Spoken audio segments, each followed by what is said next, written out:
살려주세요. 제발요. 폭우가 쏟아지는 깊은 밤, 무염사 대웅전 앞에서 11살 소년이 돌바닥에 무릎을 꿇은 채 소리쳤습니다. 저들이 저를 죽이려고 해요.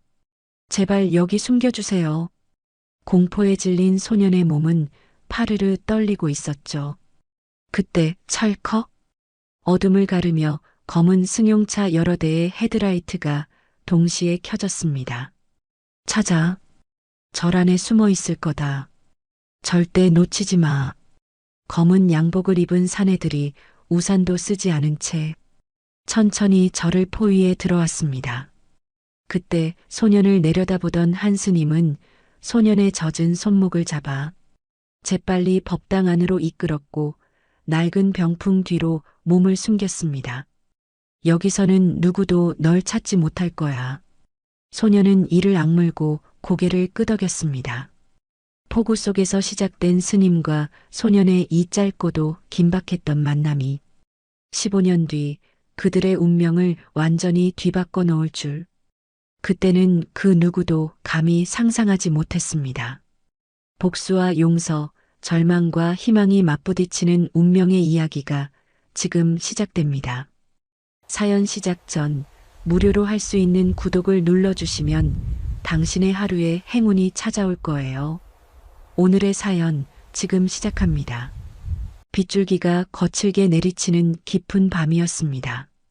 산길은 진흙으로 미끄러웠고 나무들이 바람에 흔들리며 으스스한 소리를 냈습니다. 11살 강도윤은 검은 양복 차림으로 산길을 비틀거리며 걸었습니다. 작은 손에는 부모님의 영정사진이 든 액자가 꽉 쥐어져 있었죠.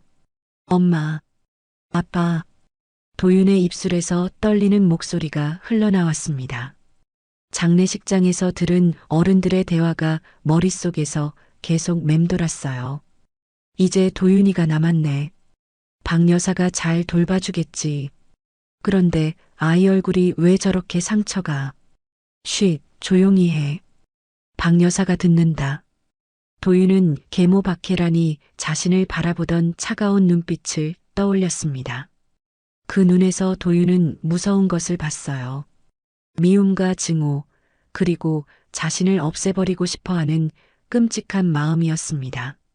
갑자기 발이 돌에 걸려 도윤이 넘어졌습니다. 무릎에서 피가 났지만 일어나 계속 걸었어요. 어디로 가야 할지도 모르면서 그저 도망쳐야 한다는 생각뿐이었습니다. 한참을 걸어 올라가니 어둠 속에서 희미한 불빛이 보였습니다. 커다란 나무 기둥들과 기와 지붕이 보였어요. 무염사라고 쓰인 현판이 빛 속에서 흔들리고 있었습니다. 도윤은 마지막 힘을 다해 대웅전으로 달려들어갔습니다. 법당 안에서는 60대쯤 되어 보이는 스님이 촛불을 켜놓고 경전을 읽고 있었어요. 스님, 살려주세요. 도윤이 울먹이며 외쳤습니다. 숨겨주세요. 제발요. 해안 스님이 놀라며 고개를 들었습니다. 비에 젖은 채 떨고 있는 어린아이가 자신 앞에 무릎을 꿇고 있었어요. 얘야, 무슨 일이니? 스님이 급히 일어나 도윤을 부축했습니다. 그때 산 아래에서 자동차 엔진 소리가 들렸습니다. 여러 대의 차량이 절 입구로 올라오고 있었어요. 헤드라이트 불빛이 대웅전 마당을 환하게 비쳤습니다. 저들이 저를 죽이려고 해요. 도윤이 스님의 옷자락을 붙잡으며 울었습니다. 해안 스님의 얼굴이 굳어졌습니다. 재빨리 도윤을 안고 법당 뒤편으로 갔어요. 조상들의 위패를 모신 큰 함이 있었습니다. 잠깐만 여기 숨어 있어라. 스님이 도윤을 위패함 뒤 병풍 안으로 밀어 넣었습니다. 절대 소리 내지 마라. 도윤은 무섭지만 꾹 참고 숨었어요. 검은 양복을 입은 사내 5명이 차에서 내렸습니다. 우두머리로 보이는 김 실장이 앞장서서 대웅전으로 걸어왔어요. 스님, 어린아이 한 명 보지 못했습니까? 11살쯤 되는 남자아이 말입니다. 해안 스님이 대웅전 문 앞에 서서 막아섰습니다. 이곳은 부처님이 계신 성스러운 곳입니다. 스님의 목소리에는 위엄이 가득했어요. 신발을 벗지 않고는 들어올 수 없소. 김 실장이 짜증을 내며 앞으로 나섰습니다. 스님, 우리는 급한 일로 왔습니다. 양해해 주십시오. 김 실장이 신발을 신은 채로 법당에 발을 들여놓으려 했어요. 그 순간 해안 스님이 죽비를 높이 들어 바닥에 내리쳤습니다. 탁! 큰 소리가 밤 공기를 가르며 울렸습니다. 이곳은 부처님께서 계시는 신성한 곳이라 했소. 스님의 눈빛이 번개처럼 매서워졌어요. 그 눈빛 하나로 김 실장은 움찔하며 뒤로 물러섰습니다. 다른 사내들도 스님의 기세에 눌려 주춤했어요. 그럼 스님께서 직접 확인해 주십시오. 김 실장이 떨리는 목소리로 말했습니다. 아이를 본 적이 있습니까? 해안 스님이 고개를 저었습니다. 이 산에는 짐승 외에는 아무도 올라오지 않았소. 스님의 차분하면서도 단호한 말에 김 실장은 더 이상 뭐라 할 수 없었어요. 스님의 위압적인 기운에 완전히 압도당했기 때문입니다. 알겠습니다. 실례했습니다. 김 실장이 고개를 숙이며 물러났습니다. 사내들이 차에 올라타고 산 아래로 내려갔어요. 헤드라이트 불빛이 점점 멀어져 갔습니다. 해안 스님이 주변을 살펴보며 조심스럽게 법당 안으로 들어왔습니다. 병풍 뒤에서 떨고 있는 도윤을 끌어내 안아주었어요. 이제 괜찮다. 스님의 따뜻한 품에 안긴 도윤이 엉엉 울음을 터뜨렸습니다. 내가 너를 지켜주겠다. 그 밤 도윤은 스님의 작은 방에서 잠을 잤습니다. 오랜만에 편안한 잠자리였어요. 다음 날 아침 해가 뜨자 새들이 지저귀기 시작했습니다. 도윤이 눈을 뜨니 스님이 차를 끓이고 있었어요. 잠이 깼구나. 스님이 따뜻한 차 한 잔을 내밀었습니다. 도윤은 차를 한 모금 마시고 용기를 냈어요. 스님, 저는 강도윤입니다. 목소리가 떨렸지만 또렷하게 말했습니다. 저희 아버지는 태성그룹 회장이었어요. 아니, 회장이셨어요. 스님의 눈이 커졌습니다. 태성그룹의 강철민? 도윤이 고개를 끄덕였어요. 눈물이 다시 흘러나왔습니다. 아버지와 어머니가 차 사고로 돌아가셨어요. 그런데 그게 사고가 아니에요. 도윤이 흐느끼며 말을 이었습니다. 계모 박해란이 죽였어요. 그리고 저도 죽이려고 해요. 해안 스님이 깊은 한숨을 쉬었습니다. 차 잔을 내려놓고 도윤의 손을 잡았어요. 철민이가 그 친구의 아들이구나. 스님의 목소리가 슬퍼졌습니다. 너의 아버지는 나의 오랜 친구였단다. 도윤이 놀란 눈으로 스님을 바라봤어요. 20년 전 나는 너의 아버지와 함께 태성그룹을 만들었지. 스님이 천천히 과거 이야기를 들려주었습니다. 나도 사업을 했었다. 하지만 세상의 욕심에 지쳐 이곳에 왔단다. 도윤은 처음 듣는 이야기에 놀랐어요. 그럼 저를 도와주실 수 있나요? 스님이 도윤의 머리를 쓰다듬었습니다. 복수는 복수를 낳을 뿐이야. 스님의 목소리가 부드러우면서도 힘이 있었어요. 진정한 힘을 기르는 것이 먼저다. 몸과 마음을 단련해서 언젠가 내가 서야 할 자리를 되찾는 거지. 도윤이 스님을 똑바로 바라봤습니다. 여기서 배우고 싶어요. 그러마. 이곳 무염사에서 내가 진짜 강해질 때까지 기다리자. 그날부터 도윤의 새로운 생활이 시작됐습니다. 새벽마다 예불을 드리고 경전을 공부했어요. 스님은 도윤에게 경영학과 인간학도 가르쳐 주었습니다. 한편 서울에서는 박해란이 바쁘게 움직이고 있었습니다. 태성그룹 회의실에서 임원들을 모아놓고 말했어요. 도윤이가 실종되었습니다. 박해란의 입꼬리가 살짝 올라갔습니다. 저로서도 안타깝지만 회사 일은 계속되어야 하지 않겠습니까? 임원들이 조심스럽게 고개를 끄덕였어요.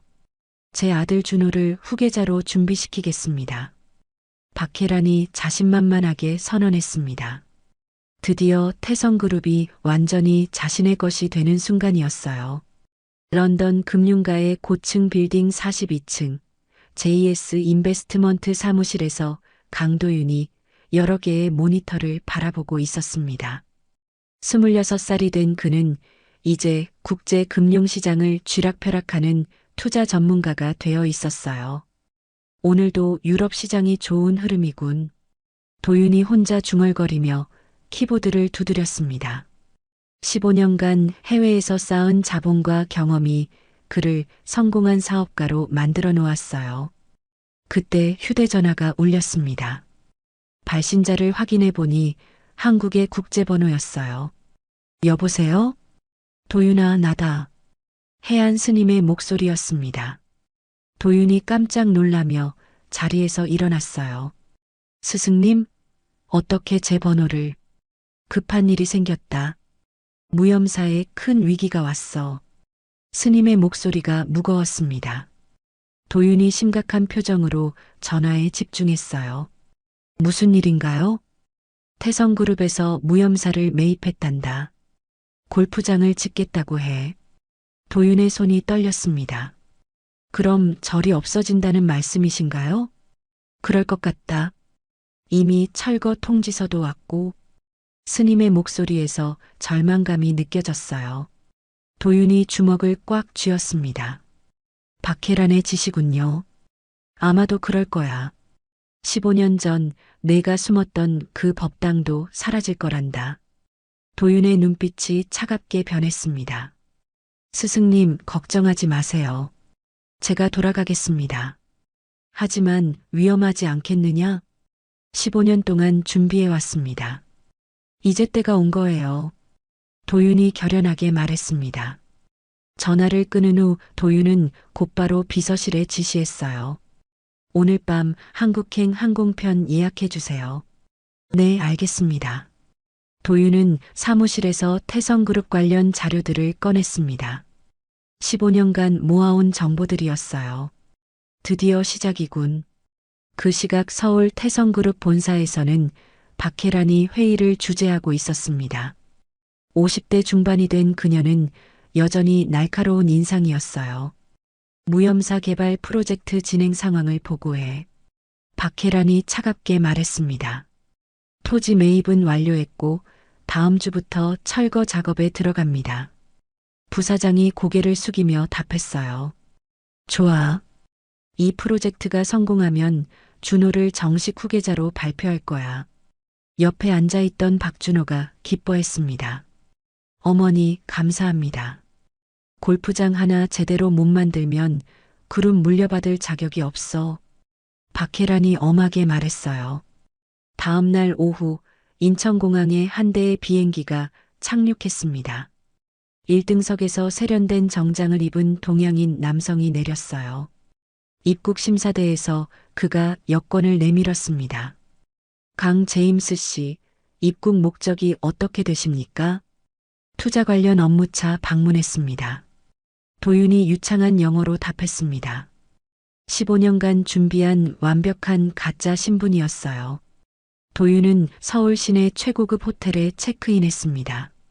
스위트룸에서 노트북을 열고 본격적인 작업을 시작했어요. 태성그룹 현재 상황부터 파악하자. 화면에는 태성그룹의 최근 5년간 실적이 나타났습니다. 예상했던 대로 경영 상태가 좋지 않았어요. 박혜란이 회사를 얼마나 망쳐놨는지 보자. 도윤이 냉소적으로 웃으며 자료를 분석했습니다. 그는 곧바로 증권사에 연락을 취했어요. 태성그룹 계열사 주식을 조용히 매집하고 싶습니다. 어느 정도 규모로 하시겠습니까? 일단 소량부터 시작하죠. 눈에 띄지 않게. 며칠 후 태성그룹 전략기획실에 보고가 들어왔습니다. 회장님, 해외 투자자가 우리 주식을 매집하고 있습니다. 직원이 조심스럽게 보고했어요. 박혜란이 관심 있는 표정을 지었습니다. 어느 회사지? JS 인베스트먼트라는 런던 소재 투자회사입니다. 규모는 아직은 작지만 계속 늘어나고 있습니다. 박혜란이 잠시 생각했어요. 일단 지켜보자. 뭔가 이상하면 즉시 알려줘. 한편 무염사에서는 해안 스님이 홀로 법당에 앉아 있었습니다. 촛불을 켜놓고 부처님께 기도하고 있었어요. 부처님, 도윤이가 무사히 돌아오게 해주십시오. 스님의 목소리가 떨렸습니다. 15년간 기다려온 그 아이가 위험에 빠지지 않게 해주십시오. 그때 절마당에 차 소리가 들렸습니다. 태성그룹 직원들이 또 왔나 싶어 스님이 밖으로 나갔어요. 하지만 이번에는 용역업체 직원들이었습니다. 험상궂은 사내들이 트럭에서 내리고 있었어요. 내일부터 본격적인 철거 작업 들어갑니다. 팀장으로 보이는 사내가 거칠게 말했습니다. 하루 더 시간을 주십시오. 스님이 애원했어요. 안 됩니다. 회사 지시사항이에요. 사내들이 절 주변을 둘러보며 철거 계획을 세우고 있었어요. 그 모습을 보던 스님의 마음이 무거워졌습니다. 하지만 곧 도윤이 온다는 희망으로 버텼어요. 도윤아, 빨리 와라. 스님이 마음속으로 간절히 불렀습니다. 도윤은 호텔에서 태성그룹 주식 매집 상황을 점검하고 있었어요. 며칠 사이에 상당한 양을 확보했습니다. 이제 본격적으로 움직일 때가 왔군. 도윤이 결의에 찬 표정으로 일어났습니다. 15년간의 준비가 드디어 결실을 맺을 순간이 다가오고 있었어요. 무염사에 철거 통보가 온 지 일주일이 지났습니다. 이른 아침부터 큰 트럭들이 산길을 올라오는 소리가 들렸어요. 굴삭기와 불도저를 실은 화물차들이 절마당에 줄지어 서기 시작했습니다. 최만석이 조끼를 입은 부하들 20명과 함께 차에서 내렸습니다. 40대 후반에 그는 15년 전 도윤을 쫓던 바로 그 사내였어요. 하지만 세월이 흘러 과거를 기억하지 못하고 있었습니다. 야들아, 빨리 장비 내려라. 최만석이 큰 소리로 지시했습니다. 부하들이 굴삭기를 내리기 시작했어요. 해안 스님이 대웅전에서 나와 최만석에게 다가갔습니다. 여기서 무엇을 하시는 겁니까? 스님이 정중하게 물었어요. 스님, 오늘부터 철거 작업 들어갑니다. 최만석이 퉁명스럽게 답했습니다. 제발 하루만 더 기다려 주십시오. 스님이 애원했어요. 안 됩니다. 회사 명령은 절대예요. 최만석이 손을 휘저으며 말을 끊었어요. 그때 신도들이 하나둘 모여들기 시작했습니다. 할머니, 할아버지들이 걱정스러운 표정으로 지켜보고 있었어요. 스님을 괴롭히지 마세요. 한 신도가 앞으로 나섰습니다. 여러분은 물러서세요. 위험합니다. 스님이 신도들을 막아서며 말했어요. 최만석이 짜증을 내며 굴삭기 운전사에게 손짓했습니다. 야, 법당부터 밀어버려. 굴삭기가 으르렁거리며 대웅전 쪽으로 움직이기 시작했어요. 잠깐. 해안 스님이 굴삭기 앞에 서서 손을 들었습니다. 법당에서 나가주십시오. 이곳은 부처님이 계신 성스러운 곳입니다. 스님이 간절히 부탁했어요. 최만석이 코웃음을 쳤습니다. 시대착오적인 중놈 같으니라고. 그는 스님이 손에 들고 있던 죽비를 빼앗아 땅에 내던졌습니다. 이런 거나 들고 다니면서 뭘 안다고. 스님의 얼굴이 굳어졌습니다. 신도들이 분노하며 앞으로 나서려 했어요. 스님을 모독하지 마라. 부처님께 벌받을 짓이야. 신도들이 외쳤습니다. 최만석이 부하들에게 눈짓했어요. 사내들이 신도들을 거칠게 밀어내기 시작했습니다. 할아버지, 다치시겠어요? 어서 비키라고.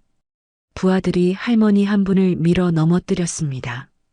할머니가 바닥에 넘어져 신음했어요. 어른을 어떻게 그렇게. 다른 신도들이 더욱 흥분했습니다. 그때 검은색 고급 수입차 한 대가 절 마당에 들어왔습니다. 반짝이는 차체에서 깔끔한 정장을 입은 젊은 남성이 내렸어요. 그는 휴대전화로 영어 통화를 하고 있었습니다. 네, 알겠습니다. 현장을 확인하고 다시 연락드리죠. 유창한 영어 발음이었어요. 전화를 끊고 주변을 둘러본 그가 최만석에게 다가갔습니다. 실례지만 여기서 뭘 하시는 겁니까? 차분하면서도 당당한 목소리였어요. 최만석이 귀찮다는 듯이 쳐다봤습니다. 당신 누군데요? 여기 일반인 출입 금지예요. 저는 강 제임스입니다. 그가 명함을 꺼내 건넸어요. JS 인베스트먼트 대표죠. 이 지역 일대를 매입하려는 해외 투자자입니다. 최만석이 명함을 받아들고 어리둥절해했습니다. 태성그룹과 협상을 위해 현장을 둘러보러 왔는데 무슨 상황인가요? 강 제임스가 주변의 상황을 살펴보며 물었어요. 아, 그냥 철거 작업 중입니다. 신경 쓰지 마세요. 최만석이 대충 답하고 다시 부하들에게 소리쳤어요. 야들아, 계속해.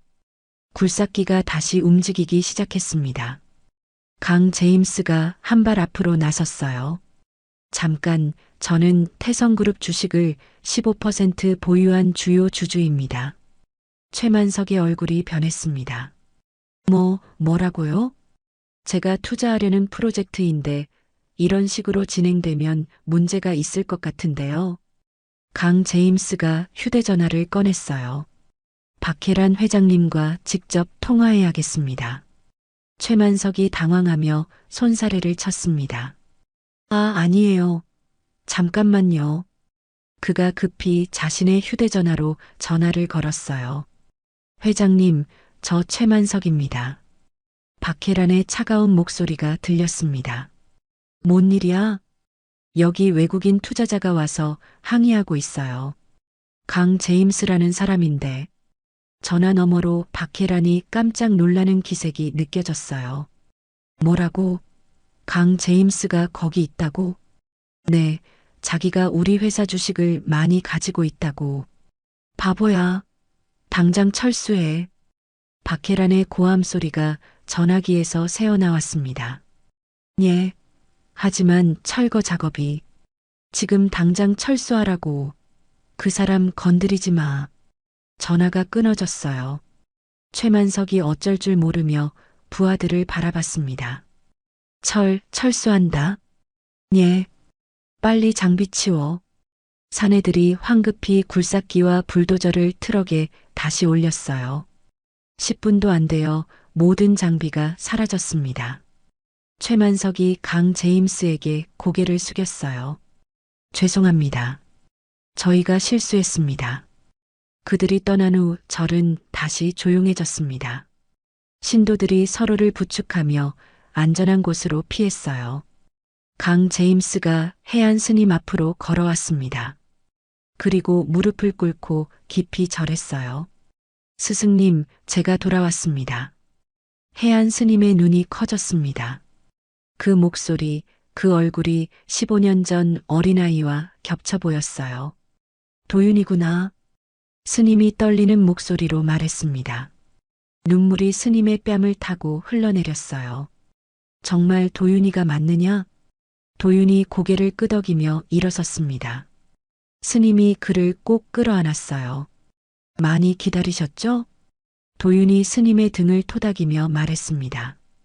15년이 어떻게 지나갔는지 모르겠구나. 스님이 감격하며 대답했어요. 이제 무염사는 안전합니다. 도윤이 자신 있게 말했습니다. 그리고 본격적인 반격을 시작하겠습니다. 스님이 도윤의 얼굴을 자세히 바라봤어요. 의젓하고 당당한 청년으로 성장한 모습에 뿌듯함이 밀려왔습니다. 하지만 조심해야 한다. 박혜라는 만만한 상대가 아니야. 알고 있습니다. 15년간 준비해 왔으니까요. 도윤의 눈빛에서 강한 의지가 느껴졌습니다. 드디어 운명의 대결이 시작되려 하고 있었어요. 도윤과 스님의 재회 소식을 들은 박혜라는 태성그룹 본사 회장실에서 초조하게 걸음을 옮기고 있었습니다. 창밖으로 보이는 서울 시내 풍경이 평소보다 어둡게 느껴졌어요. 강 제임스의 정체를 파악했나? 박혜란이 책상에 앉아 전략기획실장에게 날카롭게 물었습니다. 아직 확실하지 않습니다만 뭔가 이상합니다. 실장이 서류를 펼치며 답했어요. 너무 완벽한 신분이에요. 마치 누군가 의도적으로 만든 것 같습니다. 박혜란의 얼굴이 굳어졌어요. 혹시 우리 과거와 관련된 인물일 가능성은? 옆에 앉아있던 박준호가 걱정스럽게 말했습니다. 설마 15년 전 그 아이가. 박혜란이 아들의 말을 끊었어요. 말도 안 돼. 그 애는 산에서 죽었을 거야. 하지만 박혜란의 목소리에는 확신이 없었습니다. 일단 사설 탐정을 고용해서 강 제임스의 과거를 샅샅이 조사해. 네, 알겠습니다. 실장이 고개를 숙였어요. 그리고 해외 정보업체도 동원해. 돈은 얼마가 들어도 상관없어. 그 시각 도윤은 태성그룹 과거 임원들의 명단을 살펴보고 있었습니다. 서울 시내 조용한 찻집에서 혼자 앉아 계획을 세우고 있었어요. 아버지의 옛 부하들부터 접촉해보자. 도윤이 혼자 중얼거리며 전화를 걸었습니다. 김 이사님이십니까? 강 제임스라고 합니다. 전화 너머로 중년 남성의 목소리가 들렸어요. JS 인베스트먼트 대표로 있는데 잠시 만나 뵙고 싶습니다. 무슨 일이신지요? 태성그룹 투자건으로 상의드릴 게 있습니다. 김 이사가 잠시 망설이다가 답했어요. 그럼 내일 오후에 뵙죠. 이틀 후 도윤은 김 이사와 만났습니다. 호텔 커피숍에서 조용히 마주 앉았어요. 이사님, 저를 기억하십니까? 도윤이 조심스럽게 물었습니다. 김 이사가 도윤의 얼굴을 자세히 바라봤어요. 어디서 본 것 같은데. 저는 강철민 회장님의 아들 강도윤입니다. 김 이사의 눈이 커졌습니다. 또 도윤 도련님? 네, 맞습니다. 김 이사가 감격하며 일어났어요. 정말 살아계셨군요. 15년간 해외에서 준비해 왔습니다. 도윤이 차분하게 설명했어요. 이제 아버지의 유업을 되찾으려고 합니다. 김 이사가 고개를 끄덕였어요. 박혜란 때문에 회사가 얼마나 망가졌는지 모르겠습니다. 자세한 상황을 알려주세요. 도윤이 진지하게 말했습니다. 김 이사는 지난 15년간의 이야기를 들려주기 시작했어요. 박혜란이 어떻게 회사를 장악했는지, 얼마나 많은 임원들을 내쫓았는지 말이에요. 원로 이사들은 대부분 쫓겨났습니다. 그분들과 연락할 수 있을까요? 물론이죠. 모두 도련님을 기다리고 있을 겁니다. 며칠 후 도윤은 JS 인베스트먼트 명의로 태성그룹에 공식 서한을 보냈습니다. 주요 주주로서 임시 주주총회 개최를 요구하는 내용이었어요. 태성그룹 법무팀이 급히 박혜란에게 보고했습니다. 회장님, 강 제임스가 주주총회를 요구했습니다. 박혜란의 손이 떨렸어요. 무슨 명목으로? 현 경영진의 부실 경영과 도덕적 해이를 문제 삼고 있습니다. 그자가 도대체 뭘 원하는 거야? 박혜란이 책상을 내리쳤습니다. 박준호가 옆에서 말했어요. 어머니, 혹시 정말 강도윤이 아닐까요? 아니야. 절대 아니야. 박혜란이 소리쳤지만 목소리에는 공포가 섞여 있었어요. 주주총회 개최 소식이 언론에 알려지자 태성그룹 주가는 급락하기 시작했습니다. 투자자들이 불안해하며 주식을 팔아치우고 있었어요. 박혜란이 급히 기자회견을 열었습니다. 일부 해외 투자자의 무분별한 경영 개입 시도입니다. 박혜란이 기자들 앞에서 당당하게 말했어요. 태성그룹은 흔들리지 않을 것입니다. 하지만 기자들의 질문은 날카로웠어요. 강 제임스가 정확히 누구인가요? 왜 이렇게 적대적으로 나오는 건가요? 경영권의 위협을 느끼고 계신 건 아닌가요? 박혜란이 말문이 막혔습니다. 예전처럼 당당하지 못했어요. 한편 무염사에서는 도윤이 스님과 대화를 나누고 있었습니다.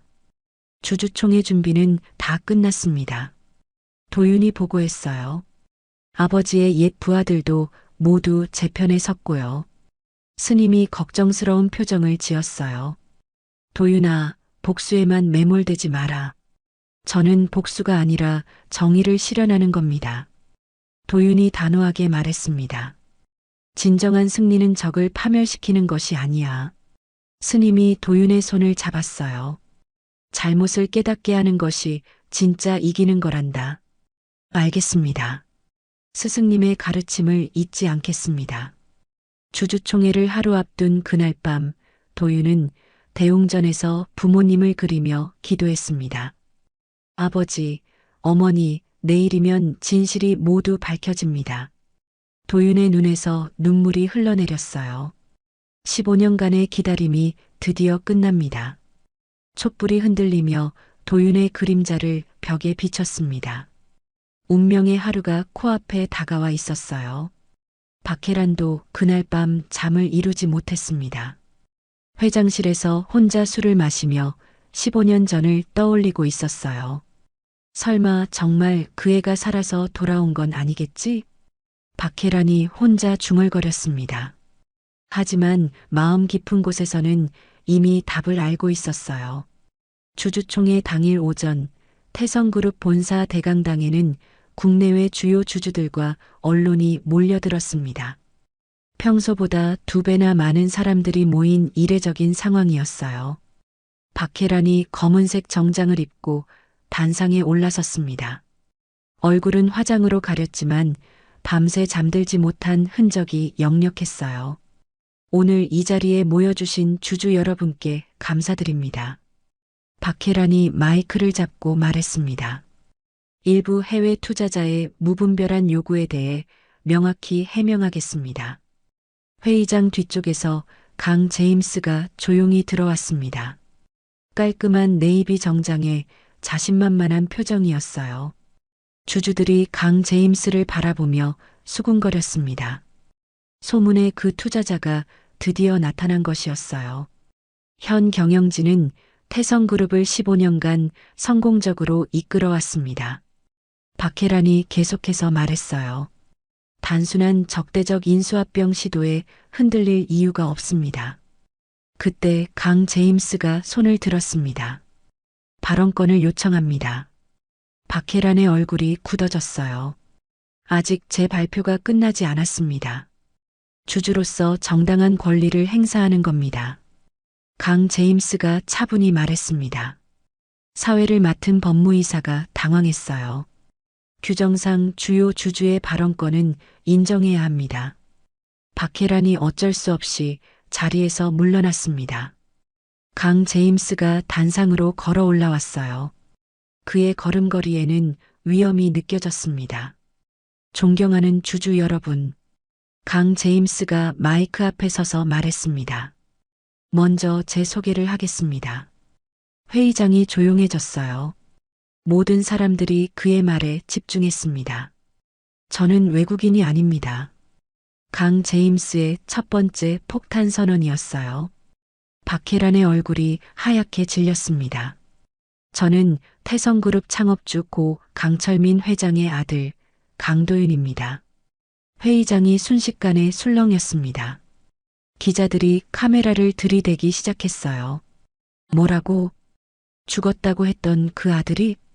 주주들이 놀라며 서로 쳐다봤습니다. 박혜란이 벌떡 일어났어요. 거짓말이야. 도윤이는 15년 전에 죽었어. 죽지 않았습니다. 도윤이 차분하게 말했습니다. 15년간 해외에서 살아왔습니다. 도윤이 가방에서 서류를 꺼냈어요. 여기 신분증과 가족관계 증명서가 있습니다. 법무이사가 서류를 확인했습니다. 진짜입니다. 강철민 회장의 아들이 맞습니다. 회의장이 더욱 시끄러워졌어요. 박혜란이 의자를 붙잡고 비틀거렸습니다. 어떻게 살아있는 거야? 15년 전 당신이 저를 죽이려 했을 때 운 좋게 살아남았습니다. 도윤의 목소리에 분노가 섞였어요. 그런 말도 안 되는. 박혜란이 부정하려 했지만 목소리가 떨렸습니다. 도윤이 또 다른 서류를 꺼냈어요. 여기 아버지의 유언장이 있습니다. 그리고 이것은 아버지와 해안 스님이 작성한 동업 계약서입니다. 주주들이 웅성거렸어요. 해안 스님이 태성그룹과 무슨 관계가? 창업 자금의 절반을 투자했다고 나와 있네요. 법무이사가 서류를 검토하며 놀랐습니다. 이 계약에 따르면 스님께서 그룹 운영의 거부권을 가지고 있습니다. 박혜란의 다리에 힘이 빠졌어요. 이것은 위조야. 가짜 서류라고. 법원에서 진위 여부를 확인하시죠. 도윤이 냉정하게 말했습니다. 주주들이 도윤의 편에 서기 시작했어요.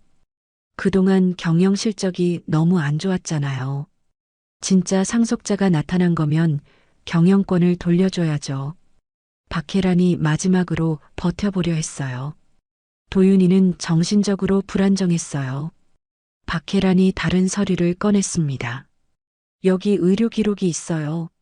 하지만 주주들의 반응은 차가웠어요. 15년이나 지난 일이잖아요. 지금 보기에는 아주 정상적인데요. 결국 투표가 시작되었습니다. 주주들이 압도적으로 도윤을 지지했어요. 재적 주주의 80%가 찬성했습니다. 사회자가 결과를 발표했습니다. 강도윤 씨를 신임 회장으로 선임합니다. 박혜란과 그녀의 측근들은 모든 직책에서 해임되었어요. 도윤이 단상에서 취임 인사를 했습니다. 태성그룹을 진정한 사회적 기업으로 만들겠습니다. 첫 번째 조치로 무염사 개발 사업을 전면 중단합니다. 주주들이 박수를 쳤어요. 회의가 끝난 후 박혜란이 도윤에게 다가왔습니다. 내가 정말 도윤이야? 박혜란의 목소리가 떨렸어요. 네, 당신이 죽이려 했던 그 아이입니다. 도윤이 차갑게 답했습니다. 박혜란이 주저앉으며 중얼거렸어요. 이럴 수가 없어. 15년간 쌓아 올린 모든 것이 하루아침에 무너진 순간이었습니다. 도윤은 곧바로 무염사로 달려갔어요. 스님께 승리 소식을 전하고 싶었습니다. 스승님, 해냈습니다. 도윤이 기쁨에 찬 목소리로 외쳤어요. 해안 스님이 미소를 지으며 말했습니다. 이제 진짜 시작이다. 주주총회 다음 날 아침, 박혜란은 자신의 집 서재에서 술에 취한 채 쓰러져 있었습니다. 15년간 쌓아 올린 모든 것을 하루아침에 잃은 충격이 너무 컸어요. 어머니, 정신 차리세요. 박준호가 어머니를 흔들어 깨웠습니다. 도윤이가, 그 애가 살아서 돌아왔다고? 박혜란이 중얼거리며 일어났어요. 이제 어떻게 하죠? 준호가 걱정스럽게 물었습니다. 박혜란의 눈에 광기가 서렸어요. 아직 끝나지 않았어. 그녀가 갑자기 벌떡 일어났습니다. 강도윤이 정신병자라는 증거를 만들어야 해. 박혜란이 전화를 걸기 시작했어요. 여보세요, 김 기자? 나 박혜란이야. 매수한 기자들에게 연락을 취하고 있었습니다. 강도윤이 15년간 해외에서 정신병 치료를 받았다는 기사 써줘. 한편 도윤은 새로운 이사진들과 함께 태성그룹 개혁 작업을 진행하고 있었습니다. 회장실에서 첫 회의를 열고 있었어요. 15년간 박혜란이 빼돌린 자금부터 파악해야 합니다. 도윤이 임원들에게 지시했습니다. 그리고 부당하게 해고된 직원들을 복직시키겠습니다. 그때 비서가 급히 들어왔어요. 회장님, 큰일입니다. 무슨 일인가요? 인터넷에 회장님 관련 허위 기사가 올라오고 있습니다. 도윤이 컴퓨터 화면을 확인했어요. 태성그룹 신임 회장, 15년간 정신병 치료받아라는 제목의 기사들이 쏟아지고 있었습니다. 박혜란의 마지막 발악이군요. 도윤이 냉정하게 말했습니다. 법무팀에 연락해서 즉시 고발 조치하세요. 그 시각 무염사에서는 해안 스님이 홀로 예불을 드리고 있었습니다. 평화로운 오후였어요. 갑자기 검은 승합차 2대가 절 마당으로 들어왔습니다. 복면을 쓴 사내들이 차에서 내렸어요. 스님, 사내들이 법당 안으로 들이닥쳤습니다. 무슨 일입니까? 스님이 놀라며 물었어요. 조용히 따라오십시오. 사내들이 스님의 팔을 붙잡았습니다. 스님이 저항했지만 나이 든 몸으로는 어쩔 수 없었어요. 사내들에게 끌려 차에 태워졌습니다. 1시간 후 도윤의 휴대전화가 울렸습니다. 강도윤 씨죠? 낯선 여자 목소리였어요. 누구십니까? 박혜란입니다. 도윤의 얼굴이 굳어졌습니다. 해안 스님을 어떻게 했나? 박혜란이 비웃으며 말했어요. 안전한 곳에 모시고 있어요. 당장 놓아줘. 경영권을 다시 넘겨주면 생각해보죠. 박혜란의 목소리에 광기가 섞여 있었어요. 15년 전 산길 근처 폐공장으로 혼자 와요. 경찰과 함께 가겠어. 그럼 스님이 위험해질 거예요. 전화가 끊어졌습니다. 도윤이 주먹을 꽉 쥐었어요. 하지만 스님의 안전이 최우선이었습니다. 도윤은 곧바로 차를 몰고 15년 전 부모님이 돌아가신 그 산길로 향했습니다. 폐공장은 어둡고 으스스했어요. 박혜란이 스님을 의자에 묶어놓고 기다리고 있었습니다. 김 실장과 몇 명의 사내들도 함께 있었어요. 드디어 왔군요. 박혜란이 냉소적으로 웃었습니다. 스님을 풀어줘. 도윤이 단호하게 말했어요. 먼저 경영권 포기 각서부터 써요. 박혜란이 서류를 내밀었습니다. 안 되겠어? 도윤이 서류를 받아들었어요. 15년 전에도 이런 식이었죠? 도윤이 박혜란을 노려보며 말했습니다. 부모님을 죽인 것도 당신이죠? 박혜란이 갑자기 웃음을 터뜨렸어요. 그래, 내가 죽였어. 박혜란이 자신의 죄를 스스럼 없이 자백했습니다. 내 부모도 내가 죽지 않아서 아쉬웠지만 도윤의 눈에서 분노가 타올랐어요. 하지만 그는 몰랐습니다. 스님이 미리 숨겨놓은 소형 카메라가 이 모든 대화를 실시간으로 방송하고 있다는 것을 말이에요. 전국의 시청자들이 박혜란의 범죄 고백을 실시간으로 목격하고 있었습니다. 저 여자가 정말 살인을 저질렀다고? 15년 전부터 그런 일을 했구나. 온 국민이 분노했어요. 그때 경찰 사이렌 소리가 들렸습니다. 스님이 미리 신고장치를 준비해 둔 것이었어요. 뭐야? 경찰이 어떻게? 박혜란이 당황했습니다. 경찰들이 공장을 포위하고 들이닥쳤어요. 손들어. 체포한다. 박혜란과 그녀의 공범들이 모두 체포되었습니다. 도윤이 급히 스님의 결박을 풀어주었어요. 스승님, 괜찮으십니까? 괜찮다. 하지만 너무 무리했구나.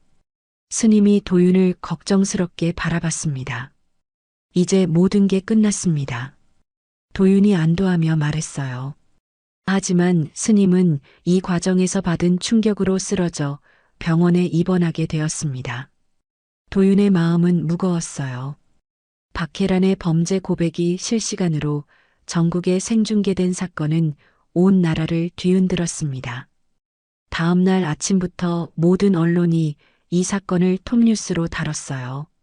태성그룹 전 회장 박혜란, 살인 교사 혐의로 긴급 체포 15년 전 강철민 회장 부부 살해 배우 드러나 검찰은 즉시 특별수사팀을 구성했습니다.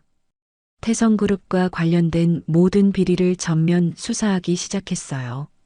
도윤은 병원에 입원한 해안 스님을 돌보며 밤을 지새우고 있었습니다. 스님이 의식을 되찾자 도윤의 눈에서 눈물이 쏟아졌어요. 스승님, 정말 죄송합니다. 도윤이 스님의 손을 잡고 울었습니다. 저 때문에 이런 일을 당하시게 해서. 스님이 약한 목소리로 말했어요. 괜찮다. 이제 진정한 용서를 배워야 할 때다. 용서요? 도윤이 고개를 들었습니다. 박혜란을 미워하지 마라. 그녀도 욕심에 눈이 먼 불쌍한 사람이야. 스님의 말에 도윤이 깊이 생각에 잠겼어요. 그 시각 구치소에서는 박혜란이 면회실에 앉아 있었습니다. 변호사와 마지막 상담을 하고 있었어요. 회장님, 증거가 너무 확실합니다. 변호사가 고개를 저었어요. 실시간 생중계까지 된 상황에서는 박혜란이 테이블에 머리를 박았습니다. 내 인생이 이렇게 끝나는 거야? 한편 태성그룹에서는 도윤의 투명한 경영이 시작되고 있었습니다. 주가가 다시 상승세로 돌아섰어요.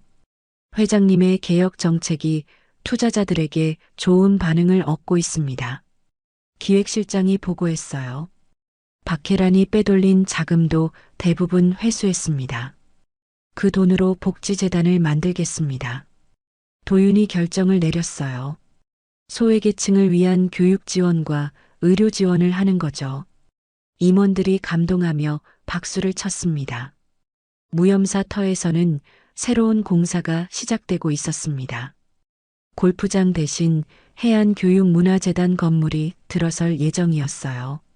도윤이 공사 현장을 둘러보며 스님에게 말했어요. 소외계층 아이들을 위한 무료 교육시설을 짓겠습니다.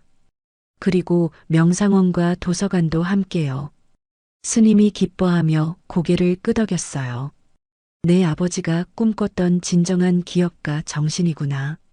몇 달 후 박혜란의 재판이 시작되었습니다. 법정에는 많은 시민들이 방청을 위해 모였어요.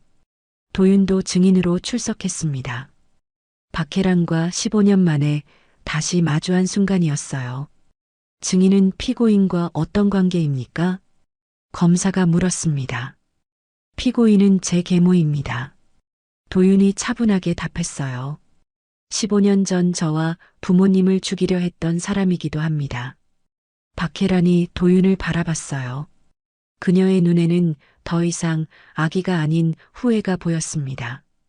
재판이 끝난 후 도윤이 박혜란에게 다가갔어요. 마지막으로 할 말이 있습니까? 박혜란이 떨리는 목소리로 말했습니다. 미안하다. 정말 미안하다. 도윤이 깊은 숨을 쉬었어요. 저도 당신을 용서하겠습니다. 박혜란의 눈에서 눈물이 흘러내렸습니다. 1개월 후 선고 공판에서 박혜란은 무기징역을 선고받았습니다. 그녀의 공범들도 각각 중형을 받았어요. 도윤은 선고를 지켜본 후 기자회견을 열었습니다. 복수가 아닌 정의가 승리했습니다. 도윤이 기자들 앞에서 말했어요. 앞으로 태성그룹은 사회에 더 큰 기여를 하겠습니다. 해안교육문화재단의 개관식이 열렸습니다. 전국에서 소외계층 아이들이 찾아왔어요. 도윤이 아이들과 함께 시간을 보내며 말했어요. 여러분도 꿈을 포기하지 마세요. 어려운 환경이라고 해서 미래가 정해지는 건 아니에요. 아이들이 반짝이는 눈으로 도윤을 바라봤습니다. 그날 저녁 도윤과 스님이 새롭게 단장된 법당에서 차를 마시고 있었어요. 이제 정말 모든 게 끝났군요. 도윤이 홀가분한 표정으로 말했습니다. 아니다. 이제 시작이야. 스님이 미소를 지으며 답했어요. 진정한 이김은 상대를 이기는 것이 아니라 자신의 마음을 다스리는 것이란다. 도윤이 고개를 끄덕였어요. 15년간의 여정이 그에게 가르쳐준 가장 소중한 교훈이었습니다. 박혜란 일당의 선고 공판이 끝난 지 1년이 지났습니다. 태성그룹은 이제 국내 최고의 사회적 기업으로 인정받고 있었어요. 도윤은 회장실에서 각종 상장을 바라보고 있었습니다. 올해의 사회공헌 기업상, 투명 경영 대상 등이 벽에 걸려 있었어요. 회장님, 해안교육재단에서 연락이 왔습니다. 비서가 들어와 보고했어요. 첫 번째 장학생들이 대학에 합격했다고 합니다. 도윤의 얼굴에 환한 미소가 번졌습니다. 정말 기쁜 소식이군요. 태성그룹의 모든 계열사는 친환경 경영으로 전환되었습니다. 일자리도 늘어나고 직원들의 만족도도 높아졌어요. 도윤은 매주 한 번씩 무염사를 찾아 스님과 시간을 보냈습니다. 오늘도 어김없이 산길을 올라가고 있었어요. 스승님, 도윤이 법당에 들어가 인사했습니다. 도윤아, 왔구나. 해안 스님이 반갑게 맞아주었어요. 요즘 어떻게 지내고 있니?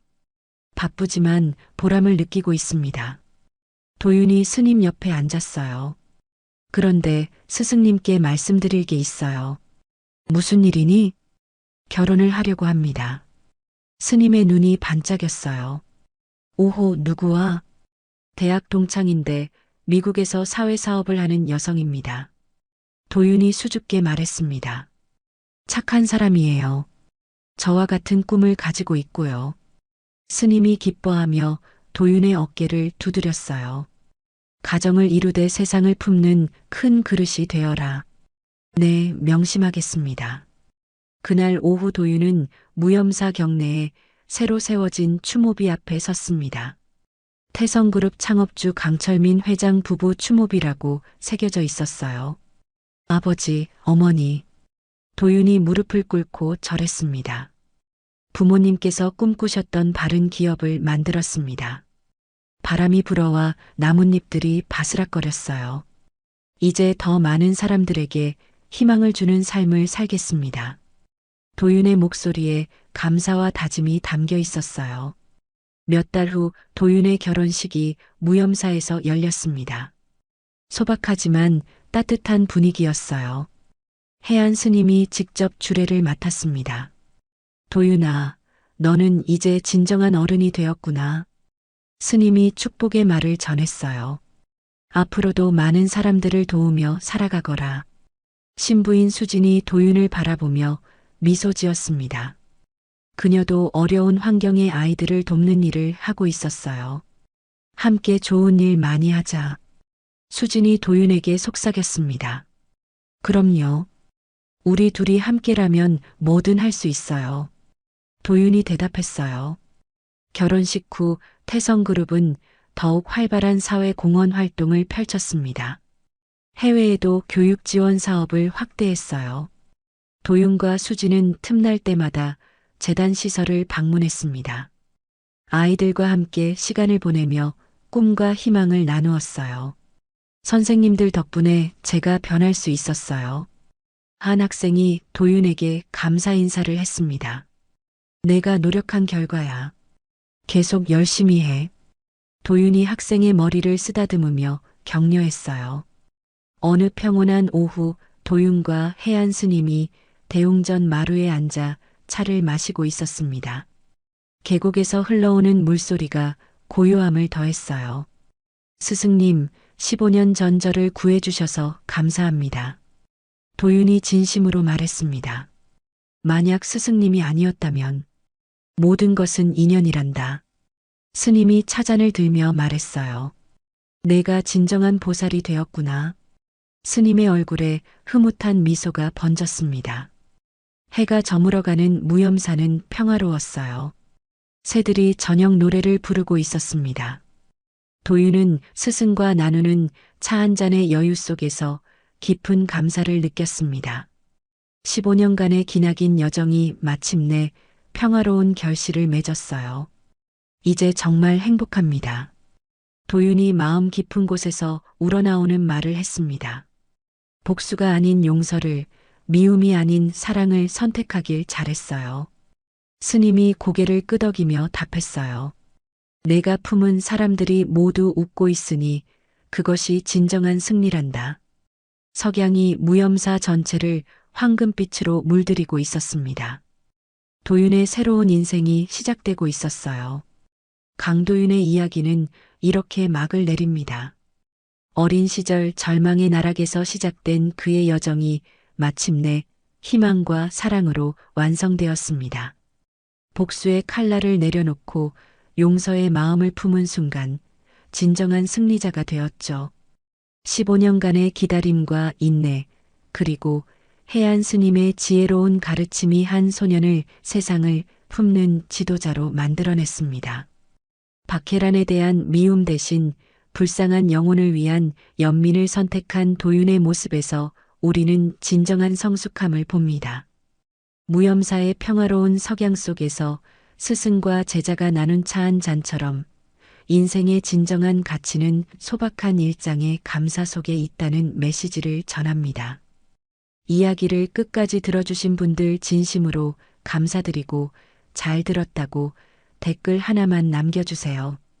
진심을 담아 응원하겠습니다. 감사합니다.